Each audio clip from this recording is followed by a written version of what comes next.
The Nike Air Max Impact 4 is surprisingly surprising.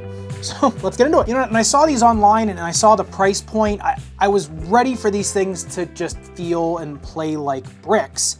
When I got them out of the box though, they really remind me of a lot of, you know, mid 2010s, like 2015, 2016 Nike tennis models. The uppers of these things are surprisingly breathable for just how padded they are. When you put them on, it just feels like a giant lined puffer coat around your foot. It is really super padded. And so there is a little bit of break-in that goes along with that. However, though, if you look at the breathability test on these things, they only heated up 111.6 degrees.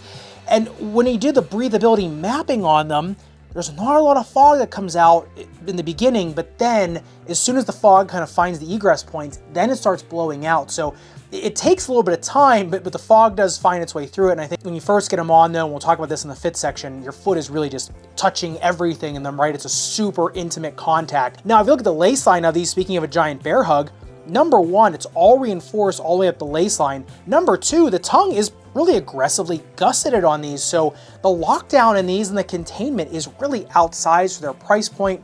When we get into the outsole tread, midsole, got a huge lateral flange on them. So, you know, really the only thing about the uppers I think that is suspect is the dragging and sliding durability. If you look at the upper durability test on that 10-second highest grit sandpaper, it's not that the drag guard does bad, it's just that there is a little bit of gap there to where the meshing is in the uppers. And then the exposed midsole foam, you can just see from my foot on these, really has just taken it on the chin. So although I really like the meshing on these, because I do think it gives all that padding a way to breathe, it is also gonna start to look pretty weird if you're a big slider or a dragger. The one thing I will warn you of in the uppers though is once they are broken in, the heel slippage does get a little bit more, even though you are breaking in the shoe. Remember, Air Max doesn't break in all that much. So as the uppers start to break in, you are starting to start to slip out of the shoe a little bit more and more. So just make sure you're keeping them locked down and you should be okay. But just get ready for once the shoe starts breaking in, your heels start lifting up a little bit.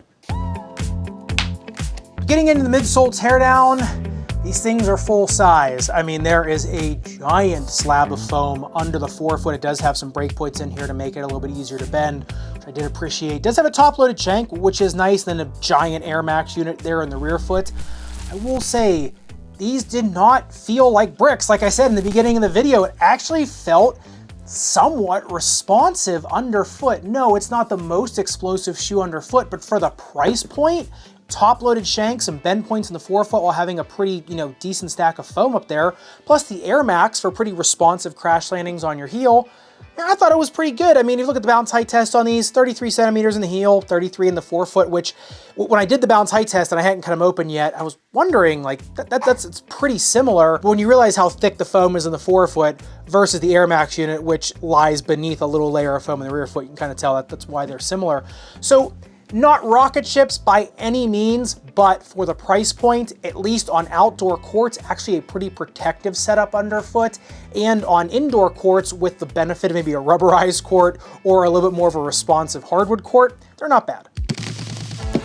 Now looking at the outsole tread, I think this is really where this shoe, to me, gets a lot of its stability. Number one, it is a pretty darn straight lasted shoe, which means the heel and the forefoot, you know, pretty much in alignment with each other. Now, if you look at from the bottom, the flange just looks super wide from the bottom, even more than it does from the top. Now you get this quasi herringbone, quasi razor pattern. It is pretty wide set apart. And on the lateral sides of the shoe, it gets pretty flat. And where it gets pretty flat is where I was really starting to wear it down the most. The durometer on this rubber is pretty high. It is pretty stiff rubber, but it also does break down a little bit faster than some other rubbers out there, just showing you that the hardness of the rubber sometimes isn't the end all be all. A lot of times it's the actual physical compound of the rubber. If you look at it on the grip test ramp, slips at 35 degrees. I noticed on hardwood courts that it did take a little bit of rubber warming to really get up to temperature and to start gripping really well.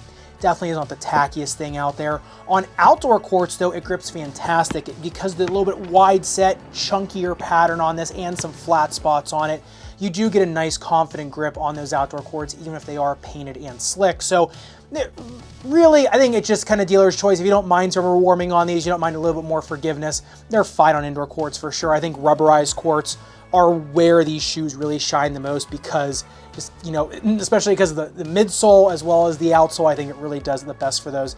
Now, if you look at this on the outsole durability test, 10 seconds highest grit sandpaper, kind of tells the same story, millimeter of damage on this. So they're not going to be the most durable things out there, but for the price point, I still think they're durable enough to justify what you're going to spend for them. But once again, what is outsized on the Impact 4 is its speed. The speed ratio comes in at a 2.46 and a shank score of 0.2 because there is a shank and it's top loaded, brings it up to 2.66. And really, I think it's a little bit overstating it for these shoes, but when they do break in, they do become a lot quicker and the shoe does not feel super encumbering underfoot. It does actually feel decently bottom light for how much foam is underneath of your foot. So no, they don't feel like rocket ships, but they definitely don't feel like clunkers either once they are broken in.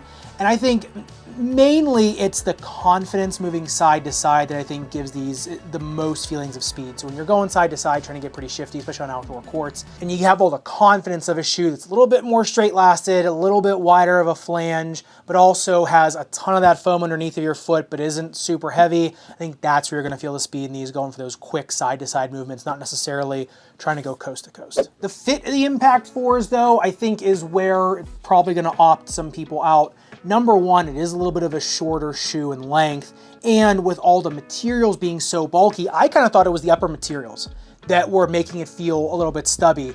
It's the upper materials and the fact that it is just a tad shorter. Width-wise, it's a little bit narrower. It's not super narrow, but because the materials in the uppers, once again, are so thick, you really can start to feel some cramping. I noticed in my wider foot, I was cramping all around that foot. Usually I'll just cramp at the base of my fifth metatarsal. On this one, it was lateral, medial. I was really feeling it everywhere in my foot. After some break-in, I think you'll be okay. A narrow and medium foot, I think still go true to size unless you're really long-toed, then go up a half size or long-footed. A 2E, I really do think you gotta go up a half to one size in these, especially if you're long-toed, then go up one size. A 4E, you might be a mismatch in these just because of the length in these shoes. Now, in terms of the snake bitten foot, the Air Max did feel pretty forgiving underfoot, right? So in terms of heel pain, you know, they're really not terrible. In terms of ball foot pain, they're not terrible either if you're narrow-footed. I think with an orthotic in these, a low-profile orthotic in these, I think they do a lot better. I think especially on an outdoor court, if you're looking for something that's just gonna put a lot between you and the court for a decent price, then I think these are also a pretty decent pickup. Getting into performance, the Impact 4s, you know, like I said, they're really easy shoes to go side to side with. They're not the easiest shoes to, you know, go for layup after layup after layup or rebound and rebound with. They're also not the fastest, you know, north to south, but they are pretty nimble shoes in and around the hoop when you're trying to contort your body around as much as I contort my body around. But I did find for how containing they felt side to side, they weren't super clunky either. These shoes do give a little bit more outsized confidence in terms of side-to-side containment, especially in the forefoot, versus some shoes that are a lot heavier and a lot bulkier than they are, even though the uppers are super padded. The profile of it in general is not super bulky. So I would say in terms of a workhorse type shoe, yeah, I mean, they're not bad, especially if you want Air Max in your shoe, if you like that feeling, especially under the heel, and if you like a giant slab of foam under the ball of your foot. So, you know, I do like the fact that Nike did put a top-loaded shank in these as well, so it is going to keep the foam a little bit newer for longer. There's a lot of surface area of Air Max in these too, so you're not going to be wearing the foam in these down all that soon. So in terms of midsole durability, if you're someone that does bottom midsoles out really quick, someone with a higher arch, then yeah, I think you're going to get pretty decent forgiveness and playability in these for a little bit of a longer time, as long as you keep the uppers okay and as long as the outsole tread treats you all right. I think if you're a big slider or dragger on outdoor courts, you're going to start to lose the best parts of these shoes pretty quick, right? Because you're not going to be able to, you know, to plant really effectively on the medial side of your foot. So, yeah, like I said, workhorse shoe, I think they are pretty good, especially for the price point. So I'd love to hear your thoughts on these, especially given the fact that these do have some trappings that some of Nike's more flagship models don't have. I'd love to know if you're picking up maybe 2 of these versus 1 of a flagship. So let me know down below. And if you do want to see one of the cousins to the Nike Air Max Impact 4, another one in Nike's budget lineup, the Nike GT Cut Academy go under the knife, make sure you click into this video up above and subscribe down below. Respect your rubber and foam. I'll see you somewhere in the Sneakerverse.